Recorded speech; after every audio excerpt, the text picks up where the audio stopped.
Këshilli i prokurorëve publik nuk e mbështeti propozimin e qeverisë për shkarkimin e Ljupço Kocevskit. Me vota 6-3, Këshilli dha mendim negativ, por është e pasigurt nëse qeveria këtë mendim do të mund ta shfrytëzojë edhe në të ardhmen, për shkak se momentalisht procedura për shkarkimin e prokurorit shtetëror është stopuar.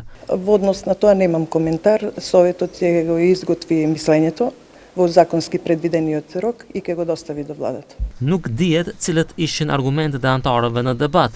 Kocevski në përgjigjet e tija ka dhënë edhe prova që kanë të bëjnë me procedurën disiplinore kundër ish-njeriut të parë të Prokurisë Supreme Mustafa Hajrillahu, largimin e të cilit e kontestonte qeveria. Јавноста беше исклучена се заради заштита на угледот и интегритетот на јавниот обвинител, како и заштита на податоците кои што беа содржани во доказите кои што јавниот обвинител ги достави заедно со произнесувањето по предлогот. Qeveria ndërpreu procedurën për shkarkimin e Kocevskit për shkak të tragjedisë në Koçan dhe tani mendimi i Këshillit mbetet në sirtar. Sipas opozitarës, BDI, pushtetje ka përdorur sistemin për të mbrojtur përgjegjësit për zjarrin dhe prokurorit Kocevski i ka premtuar që të mbetet në funksion nëse luan sipas rregullave të dhëna.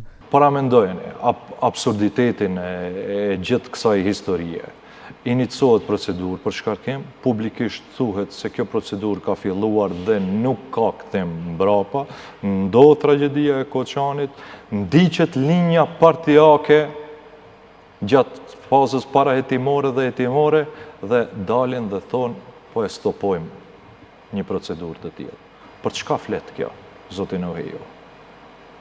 Për asgjë tjetër se sa përveç se përkapje të shtetit. Paraprakisht nga pushteti theksuan se Kocevski është mes përgjegjësve për besimin e ulët në gjyqësor dhe kërkuan që prokurori i ardhshëm shtetëror të jetë luftëtar i pakompromis kundër korrupsionit.